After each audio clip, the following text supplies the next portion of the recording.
കൈതോലപ്പായയിൽ പൊതിഞ്ഞ് കോടികൾ കടത്തിയെന്ന ദേശാഭിമാനിയിലെ മുൻ പത്രാധിപ സമിതി അംഗം ജി ശക്തിധരന്റെ വെളിപ്പെടുത്തലിൽ അന്വേഷണം ആവശ്യപ്പെട്ട് കോൺഗ്രസ്. അന്വേഷണം ആവശ്യപ്പെട്ട് ബെന്നി ബെഹനാൻ DGPക്ക് പരാതി നൽകി.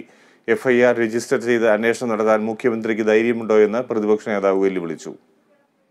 CPM ഉന്നത നേതാവ് 2 കോടിയിൽ പരം രൂപ പായയിൽ പൊതിഞ്ഞ് കൊച്ചിയിൽ നിന്ന് തിരുവനന്തപുരത്തേക്ക് കൊണ്ടുപോയെന്ന് ഫേസ്ബുക്കിലൂടെയാണ് ശക്തിധരൻ ആരോപണം ഉന്നയിച്ചത്.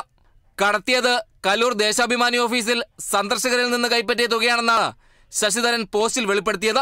ശക്തിധരന്റെ ആരോപണം ചർച്ചയായ പശ്ചാത്തലത്തിലാണ് അന്വേഷണം ആവശ്യപ്പെട്ട് കോൺഗ്രസ് രംഗത്തെത്തിയത്. കോൺഗ്രസ് നേതാവും MPയുമായ ബെന്നി ബെഹനാനാണ് DGPക്ക് പരാതി നൽകിയത്. ഈ ശക്തിധരൻ മാർക്സിസ്റ്റ് പാർട്ടിയുടെ വളരെ നേതാക്കന്മാരുമായി വളരെ അടുത്തൊരു വ്യക്തിയായിരുന്നു. അതുകൊണ്ട് ശ്രീ ജി ശക്തിധരന്റെ ഈ വെളിപ്പെടുത്തൽ വന്ന പശ്ചാത്തലത്തിൽ അടിയന്തരമായി ജി ശക്തിധരന്റെ മൊഴിയെടുത്ത് കേസ് രജിസ്റ്റർ ചെയ്യാൻ പോലീസ് തയ്യാറാകണം എന്നാണ് എനിക്ക് ആവശ്യപ്പെടാനുള്ളത്. അതുമാത്രമല്ല, ഇത്രമാത്രം ഉന്നതന്മാരെ കുറിച്ച് ജി ശക്തിധരൻ നടത്തിയ വെളിപ്പെടുത്തൽ ഇതിന്റെ സത്യാവസ്ഥ ഇനിയും പുറത്തു കൊണ്ടുവരണമെങ്കിൽ ജി ശക്തിധരന് പോലീസ് എസ്കോർട്ടും പോലീസ് സംരക്ഷണം കൊടുക്കണം എന്നതിന് ആവശ്യപ്പെടുന്നു. ശക്തിധരന്റെ വെളിപ്പെടുത്തൽ മുഖ്യമന്ത്രി പിണറായി വിജയനെതിരെയാണെന്ന് പ്രതിപക്ഷ നേതാവ് VD സതീശൻ ആരോപിച്ചു. എവിടേക്കാണ് ഈ പണം പോയത്? ആരിൽ നിന്നാണ് ഈ പണം കിട്ടിയത്? ഇതിനെക്കുറിച്ച് അന്വേഷണം നടത്തണ്ടേ?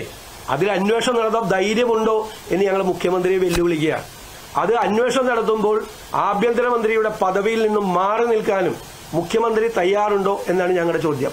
കോൺഗ്രസ് നേതാക്കൾക്കെതിരെ പരാതി എഴുതി വാങ്ങി കേസെടുക്കുകയാണെന്നും മാധ്യമപ്രവർത്തകരുടെ വെളിപ്പെടുത്തലിൽ അന്വേഷണം വേണമെന്നും 1500 കോടിയുടെ ഭൂമി ഇടപാട് നടത്തിയെന്നാണ് ആരോപണമെന്നും സതീശൻ പറഞ്ഞു. News desk, Kerala vision news.